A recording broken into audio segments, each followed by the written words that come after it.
Satu benda mati yang Ahok bangun jauh lebih berguna daripada koleksi benda matinya Anies. Ditulis oleh Widodo SP dari laman siwar.com. Bukan benda matinya. Benda mati mudah difoto, mudah ditunjukkan. Karena itu politisi senang menunjukkan benda mati. Karena kelihatan. Jika melihat begitu banyak tubuh dan benda mati yang dibangun oleh Anies Baswedan, maka menurut saya dia layak diberi julukan spesialis membangun benda mati. Kami mengatakan berkali-kali sejak dulu konsentrasi pada manusia. Jangan hanya konsentrasi pada pembangunan benda-benda mati yang indah difoto dan bisa ditunjukkan dalam 5 tahun hasil. Bangun manusia itu menjadi terdidik, wawasannya luas. Itu kalau difoto nggak ada bedanya. Punya keterampilan, difoto nggak ada bedanya. Masa kampanye Pilkada DKI Jakarta 2017 rasanya tak bisa lepas dari ingatan kita begitu saja. Tak hanya bagi warga Jakarta, yang kini 58% warganya yang ikutan nyoblos Anies Sandi kudu menanggung akibat dari pilihan mereka. Tapi juga secara nasional, Pilkada DKI Jakarta bisa dibilang kalau bukan satu-satunya sebagai salah satu pilkada terburuk sejak proses pemilihan kepala daerah secara langsung yang digelar di negeri ini. Sampai hari ini pun jelang tahun terakhir masa kepemimpinan Anies yang dulu berpapasan dengan Sandiaga Uno, tapi kini berganti partner dengan Ahmad Bemper Riza Patria itu. Kisah kepemimpinan Anies di Jakarta lebih banyak kontroversinya daripada manfaat yang dirasakan oleh masyarakat Jakarta secara keseluruhan. Nah, bicara soal janji kampanye dulu sewaktu Pilkada DKI Jakarta 2017 digelar, salah satu tudingan yang paling keras, boleh bilang kasar nggak ya, yang disampaikan Anies adalah menyangkut bangunan benda mati yang disebut menjadi fokus Ahok selama menjadi gubernur DKI Jakarta. Mungkin waktu itu ada semacam iri hati yang dilihat Anies ketika menyebut bahwa dirinya tidak berencana hanya membangun benda mati, tapi membangun manusianya. Benda mati disebut ketika itu hanya menarik untuk difoto dan ditunjukkan.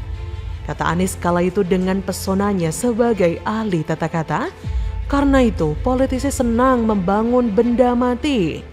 Saking ahlinya menurut saya nggak heran kalau ada banyak yang lantas terkecoh, lalu mengangguk-angguk tanda nggak ngerti. Mereka terbuai pesona kata-kata indahnya, seperti buayan janji-janji manis lainnya yang terbukti sukses mengecoh 58% warga Jakarta yang dulu mencoblos Anies Sandi.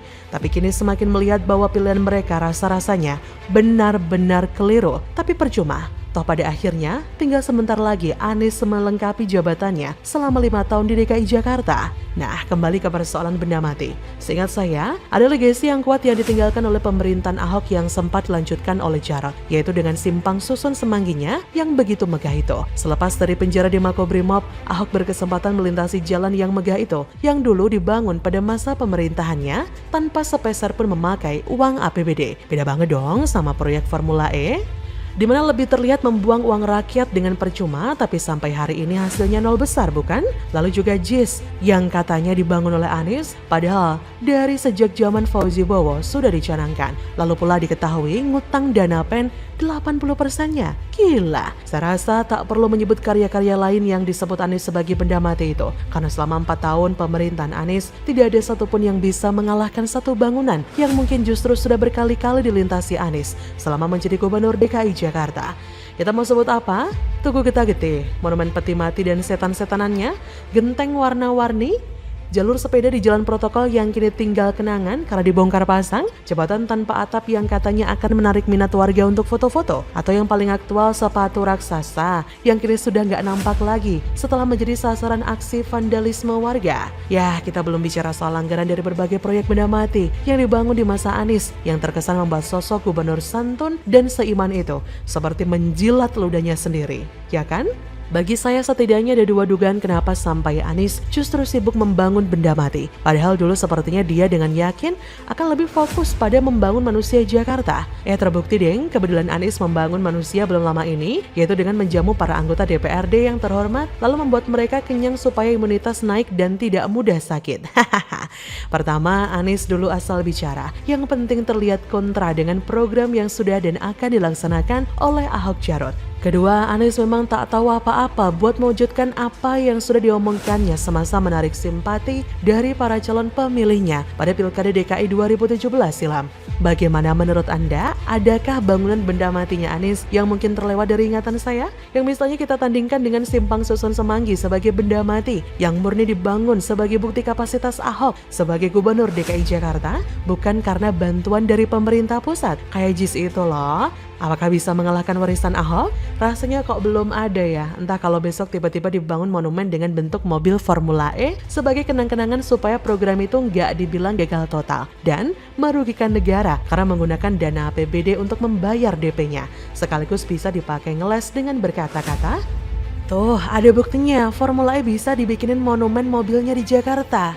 Dan silakan berpikir, apakah gubernur dengan omongannya yang nggak bisa dipegang itu pantas untuk diberi kesempatan meramaikan Pilpres 2024? Atau sebaiknya kita doakan bareng-bareng agar kiprah politiknya dicukupkan saja sampai mentok pada Oktober 2022 ini? Begitulah kura-kura. Bagaimana menurut Anda?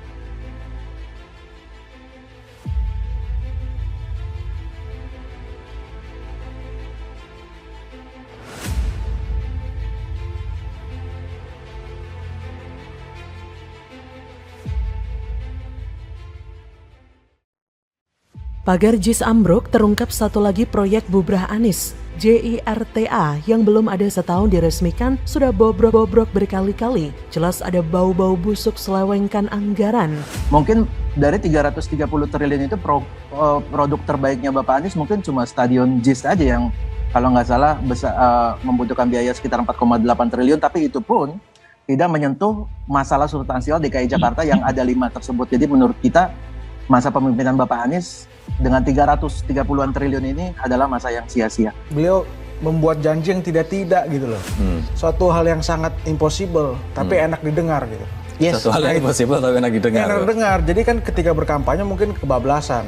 Stadion yang sesuai dengan kebanggaan orang Jakarta, yang jumlahnya cukup luar biasa itu. Ya, sebenarnya ya apa yang disampaikan oleh Mas Justin itu sudah oke ya. Tapi kan tidak memenuhi soal unsur yang diinginkan masyarakat secara umum, terutama soal kesulitan masyarakat di tengah pandemi.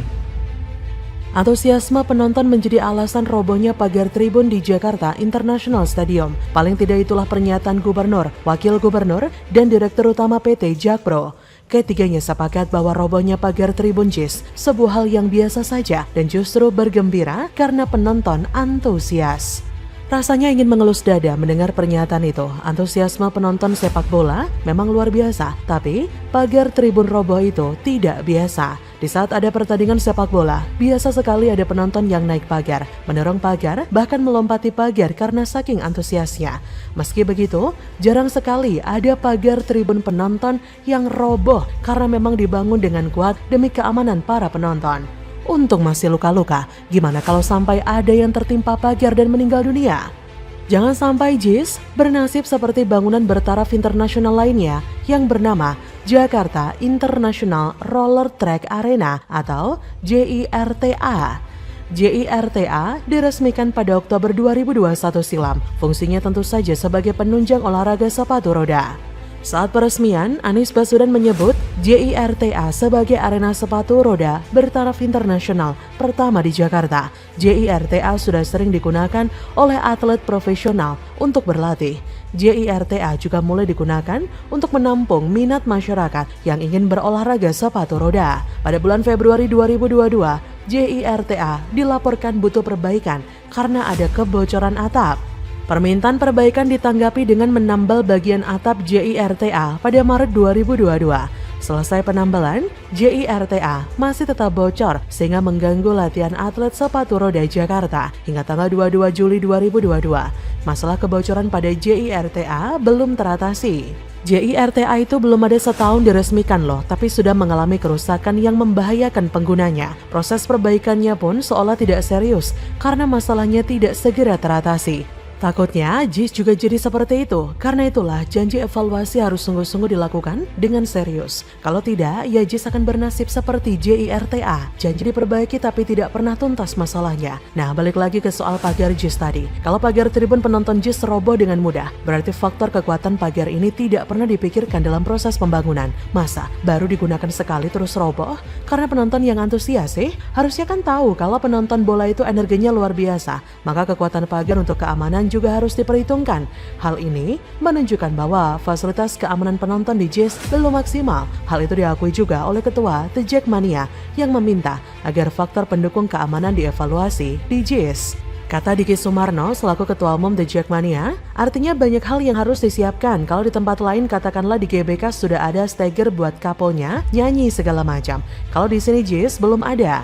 Pernyataan itu menunjukkan jika fasilitas pendukung keamanan penonton di JIS masih kurang. Kalau memang stadion ini untuk The Jackmania, sesuai isi pidato Sangga benar, maka evaluasi menyeluruh harus dilakukan. Keamanan dan kenyamanan penonton haruslah menjadi salah satu prioritas utama. Untunglah di balik sikap yang seolah menyepelekan, ada janji evaluasi juga dari Pemprov DKI. Mereka akan melakukan pengecekan ulang soal kekuatan bangunan yang baru berusia seumur jagung ini. Semoga saja janji ini benar-benar dilakukan. Evaluasi yang dimaksud bukan mengevaluasi antusiasme penonton loh ya. Yang harus dievaluasi adalah bangunannya. Harus ada audit ulang soal pembangunan JIS. Saya mendorong teman-teman The Jackmania untuk tidak menggunakan JIS dulu jika fasilitas keamanannya belum lengkap. Berbahaya banget ya kalau tanpa evaluasi lengkap lalu digunakan untuk pertandingan Liga 1 yang terkenal panas. Bisa membahayakan nyawa supporter tuan rumah ataupun supporter tim tamu yang berlaga. Robohnya pagar tribun JIS bisa menjadi contoh bahwa membangun stadion tidak hanya sekedar megah sehingga bisa disombongkan sebagai mahakarya. Faktor keamanan penonton juga harus diperhatikan dan harusnya menjadi salah satu prioritas utama. Faktor keamanan penonton juga harus diperhatikan dan harusnya menjadi salah satu prioritas utama. Semoga saja janji evaluasi JIS sungguh dilakukan dan tak sekedar harapan palsu seperti yang dialami JIRTA. Bagaimana menurut Anda?